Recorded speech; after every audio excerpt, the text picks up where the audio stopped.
We're continuing our series of reading fairy tales from Andrew Lang's colored fairy books. They were compiled by Lenora Alleyne. He was a famous scholar, so they gave him his name. Today's story is one that my niece has heard before, but it's a funny one, and she may want to have a recording of it. So, here is The Enchanted Pig. Once upon a time, there lived a king who had 3 daughters. Now it happened that he had to go out to battle, so he called his daughters and said to them, "My dear children, I am obliged to go to the wars. The enemy is approaching us with a large army. It is a great grief to me to leave you all. During my absence, take care of yourselves, and be good girls. Behave well, and look after everything in the house. You may walk in the garden, and you may go into all the rooms in the palace, except the room at the back in the right-hand corner. Into that you must not enter, for harm would befall you." "You may keep your mind easy, father," they replied. "We have never been disobedient to you. Go in peace, and may heaven give you a glorious victory." When everything was ready for his departure, the king gave them the keys of all the rooms, and reminded them once more of what he had said. His daughter kissed his hands with tears in their eyes, and wished him prosperity, and he gave the eldest the keys. Now when the girls found themselves alone, they felt so sad and dull that they did not know what to do. So to pass the time, they decided to work for part of the day, to read for part of the day, and to enjoy themselves in the garden for part of the day. As long as they did this, all went well with them, but this happy state of affairs did not last long. Every day they grew more and more curious, and you will see what the end of that was. "Sisters," said the eldest princess, "all day long we sew, spin, and read. We have been several days quite alone, and there is no corner of the garden that we have not explored. We have been in all the rooms of our father's palace and have admired the rich and beautiful furniture. Why should not we go into that room that our father forbade us to enter?" "Sister," said the youngest, "I cannot think how you can tempt us to break our father's command. When he told us not to go into that room, he must have known what he was saying, and have had a good reason for saying it."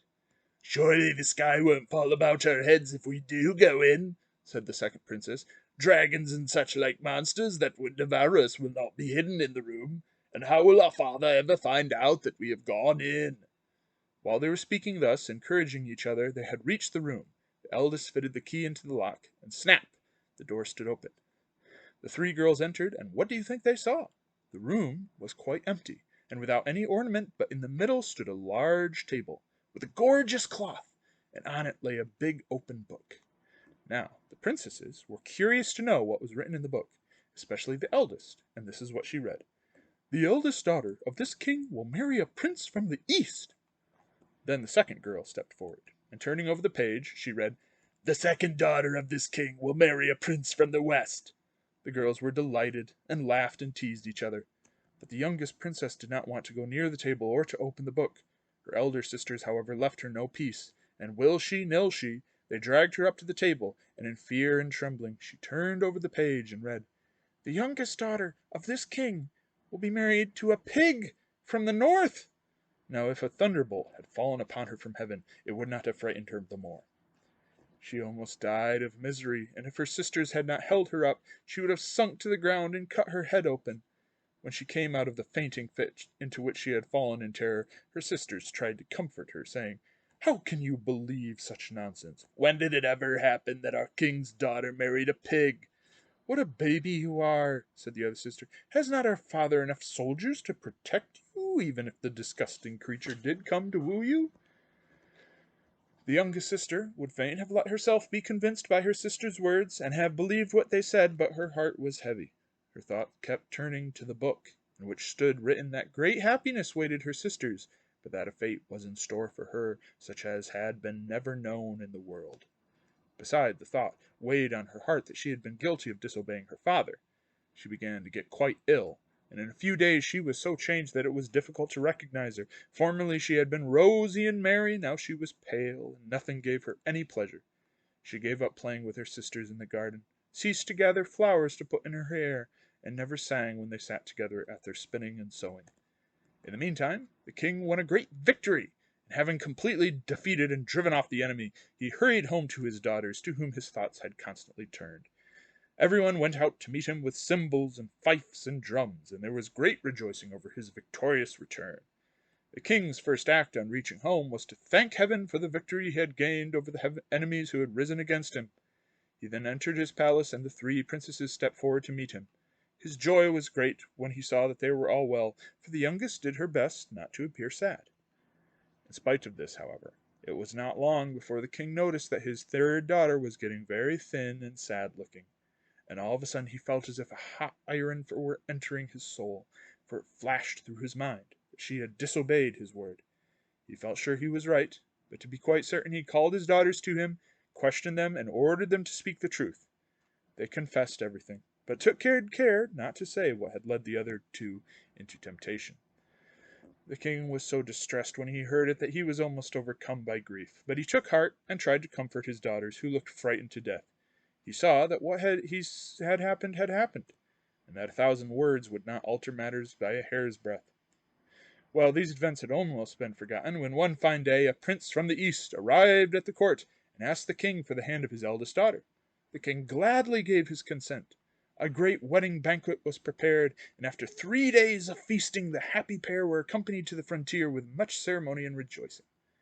After some time the same thing befell the second daughter, who was wooed and won by a prince from the west. Now when the young princess saw that everything fell out exactly as had been written in the book, she grew very sad. She refused to eat, and would not put on her fine clothes nor go out walking, and declared that she would rather die than become a laughing-stock to the world. But the king would not allow her to do anything so wrong, and he comforted her in all possible ways. So the time passed, till, lo and behold, one fine day an enormous pig from the north walked into the palace, and going straight up to the king, said, "Hail, O king! May your life be as prosperous and bright as sunrise on a clear day." "I am glad to see you well, friend," answered the king. "But what wind has brought you hither?" "I come a-wooing," replied the pig.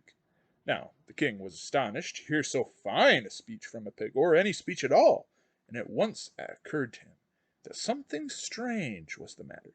He would gladly have turned the pig's thoughts in another direction, as he did not wish to give him the princess for a wife. But when he heard that the court and the whole street were full of all the pigs in the world, he saw that there was no escape, and that he must give his consent.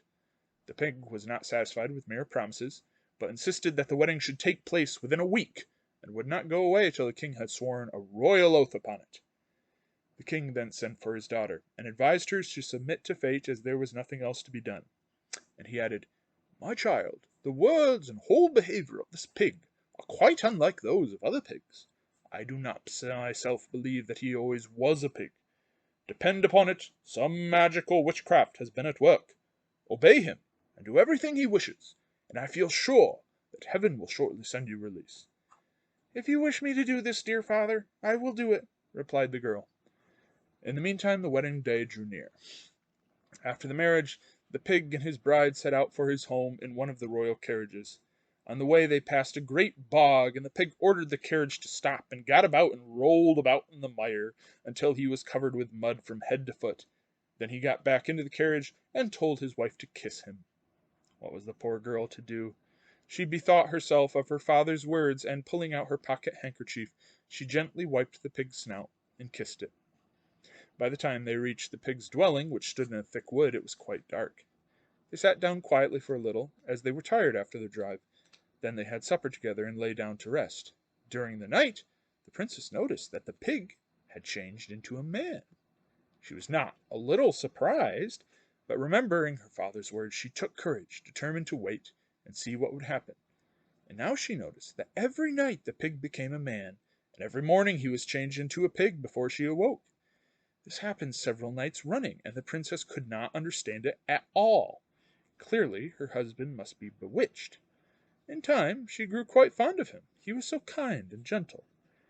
One fine day, as she was sitting alone, she saw an old witch go past. She felt quite excited, as it was so long since she had seen a human being, and she called out to the old woman to come and talk to her. Among other things, the witch told her that she understood all magic arts, and that she could foretell the future, and knew the healing powers of herbs and plants. "I shall be grateful to you all my life, old dame," said the princess, "if you will tell me what is the matter with my husband. Why is he a pig by night, and a human being by night? Pig by day. Why is he a pig by day, and a human being by night?" "I was just going to tell you that one thing, my dear, to show you what a good fortune teller I am. If you like, I will give you an herb to break the spell." "Oh, if you will only give it to me," said the princess, "I will give you anything you choose to ask for I cannot bear to see him in this state." "Here, then, my dear child," said the witch, "take this thread, but do not let him know about it, for if he did it would lose its healing power. At night, when he is asleep, you must get up very quietly, and fasten the thread round his left foot as firmly as possible, and you will see in the morning he will not have changed back into a pig, but will still be a man. I do not want any reward. I shall be sufficiently repaid by knowing that you are happy. It almost breaks my heart to think of all you have suffered, and I only wish I had known it sooner, as I should have come to your rescue at once." When the old witch had gone away, the princess hid the thread very carefully, and at night she got up quietly, and with a beating heart she bound the thread round her husband's foot. Just as she was pulling the knight, there was a crack, and the thread broke, for it was rotten. Her husband awoke with a start, and said to her, "Unhappy woman, what have you done? 3 days more, and this unholy spell would have fallen from me, and now who knows how long I may have to go about in this disgusting shape? I must leave you at once, and we shall not meet again until you have worn out 3 pairs of iron shoes and blunted a steel staff in your search for me." So saying, he disappeared. Now, when the princess was left alone, she began to weep and moan in a way that was pitiful to hear. But when she saw that her tears and groans did her no good, she got up, determined to go wherever fate should lead her. On reaching a town, the first thing she did was to order 3 pairs of iron sandals and a steel staff, and having made these preparations for her journey, she set out in search of her husband. On and on she wandered, over 9 seas and across 9 continents, through forests with trees whose stems were as thick as beer barrels, stumbling and knocking herself against the fallen branches. Then picking herself up and going on, the boughs of the trees hit her face and the shrubs tore her hands, but on she went and never looked back. At last, wearied with her long journey, and worn out and overcome with sorrow, but still with hope at her heart, she reached a house. And who do you think lived there but the moon? The princess knocked at the door, and begged to be let in, that she might rest a little. The mother of the moon, when she saw her sad plight, felt a great pity for her, and took her in, and nursed and tended her. And while she was here, the princess had a little baby. One day the mother of the moon asked her, "How was it possible for you, a mortal, to get hither to the house of the moon?" Then the poor princess told her all that happened to her, and added, "I shall always be thankful to heaven for leading me hither, and grateful to you that you took pity on me and on my baby, and did not leave us to die. Now I beg one last favor of you. Can your daughter, the moon, tell me where my husband is?" "She cannot tell you that, my child," replied the goddess, "but if you will travel toward the east until you reach the dwelling of the sun, he may be able to tell you something." Then she gave the princess a roast chicken to eat, and warned her to be very careful not to lose any of the bones, because they might be of great use to her. When the princess had thanked her once more for her hospitality and for her good advice, and had thrown away 1 pair of shoes that were worn out, and put on a 2nd pair, she tied up the chicken bones in a bundle, and taking her baby in her arms and her staff in her hand, she set out once more on her wanderings. On and on and on she went across bare sandy deserts, where the roads were so heavy that for every 2 steps that she took forward she fell back one. She struggled on till she had passed these dreary plains. Next she crossed high rocky mountains, jumping from crag to crag and from peak to peak. Sometimes she would rest for a little on a mountain, and then start afresh, always farther and farther on. She had to cross swamps and to scale mountain peaks covered with flints, so that her feet and knees and elbows were all torn and bleeding, and sometimes she came to a precipice, across which she could not jump, and she had to crawl round on hands and knees, helping herself along with her staff. At length, wearied to death, she reached the palace in which the sun lived. She knocked and begged for admission. The mother of the sun opened the door, and was astonished at beholding a mortal from the distant earthly shores, and wept with pity when she heard of all she had suffered. Then, having promised to ask her son about the princess's husband, she hid her in the cellar, so that the sun might notice nothing on his return home, for he was always in a bad temper when he came in at night. The next day the princess feared that things would not go well with her, for the sun had noticed that someone from the other world had been in the palace. But his mother had soothed him with soft words, assuring him that this was not so.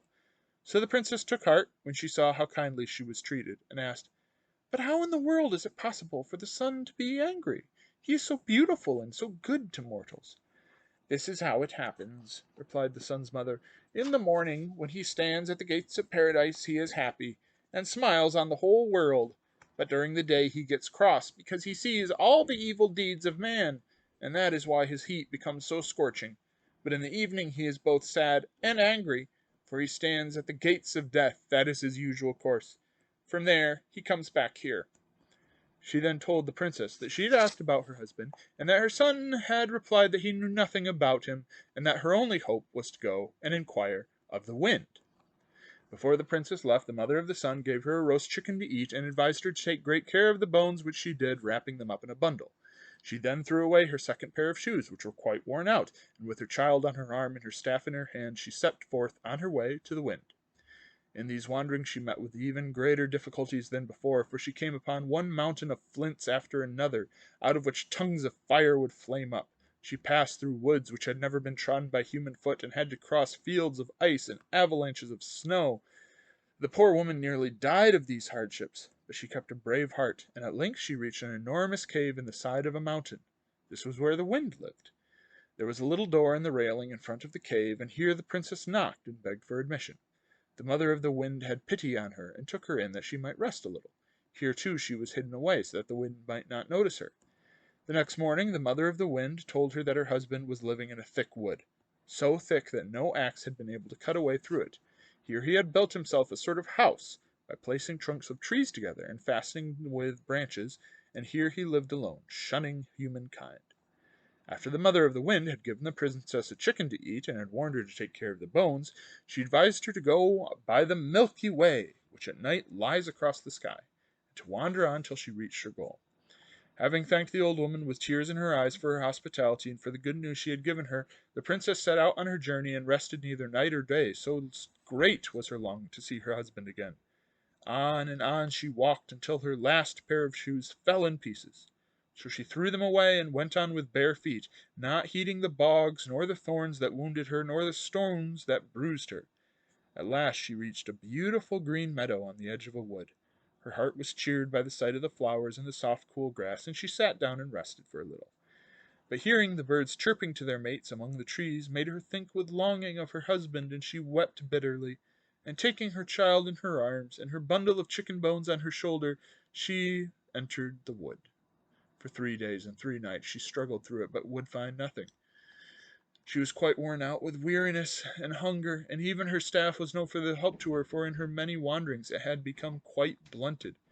She almost gave up in despair, but made one last great effort, and suddenly, in a thicket, she came upon the sort of house that the mother of the wind had described. It had no windows, and the door was up in the roof. Round the house she went in search of steps, but she could find none. What was she to do? How was she to get in? She thought, and tried in vain to climb up to the door. Then suddenly she thought her of the chicken bones that she had dragged all that weary way, and she said to herself, "They would not all have told me to take such good care of these bones if they had not had some good reason for doing so. Perhaps now, in my hour of need, they may be of use to me." So she took the bones out of her bundle, and having thought for a moment, she placed the two ends together. To her surprise, they stuck tight. Then she added the other bones, till she had two long poles the length of the house. Those she placed against the wall, and at a distance of a yard from one another. Across them she placed the other bones, piece by piece, like the steps of a ladder. As soon as one step was finished, she stood upon it and made the next one, and then the next, till she was close to the door. But just as she got near the top, she noticed there were no bones left for the last rung of the ladder. What was she to do? Without that last step, the whole ladder was useless. She must have lost one of the bones somewhere. Then suddenly an idea came to her. Taking a knife, she chopped off her little finger, and placing it on the last step, it stuck, as the other bones had done. The ladder was complete, and with her child on her arm, she entered the door of the house. Here she found everything in perfect order. Having taken some food, she laid the child down to sleep in a trough that was on the floor, and sat down herself to rest. When her husband, the pig, came back to his house, he was startled by what he saw. At first he could not believe his eyes, and stared at the ladder of bones and at the little finger on the top of it. He felt that some fresh magic might be at work, and in his terror he almost turned away from the house.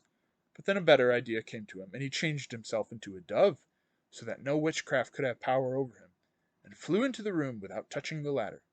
Here he found a woman rocking a child. At the sight of her, looking so changed by all that she had suffered for his sake, his heart was moved by such love and longing and by so great a pity that he suddenly became a man. The princess stood up when she saw him, and her heart beat with fear, for she did not know him. But when he had told her who he was, in her great joy she forgot all her sufferings, and they seemed as nothing to her. He was a very handsome man, as straight as a fir tree. They sat down together, and she told him all her adventures, and he wept with pity at the tale. And then he told her his own history. "I am a king's son. Once when my father was fighting against some dragons who were the scourge of our country, I slew the youngest dragon. His mother, who was a witch, cast a spell over me and changed me into a pig. It was she who in the disguise of an old woman gave you the thread to bind round my foot, so that instead of the 3 days that had to run before the spell was broken, I was forced to remain a pig for 3 more years. Now that we have suffered for each other, and have found each other again, let us forget the past." And in their joy they kissed one another. Next morning they set out early to return to his father's kingdom. Great was the rejoicing of all the people when they saw him and his wife. His father and his mother embraced them both, and there was feasting in the palace for 3 days and 3 nights. Then they set out to see her father. The old king nearly went out of his mind with joy at beholding his daughter again. When she had told him all her adventures, he said to her, "Did not I tell you that I was quite certain that that creature who wooed and won you as his wife had not been born a pig? You see, my child, how wise you were in doing what I told you." And as the king was old and had no heirs, he put them on the throne in his place, and they ruled as only kings rule who have suffered many things. And if they are not dead, they are still living and ruling happily.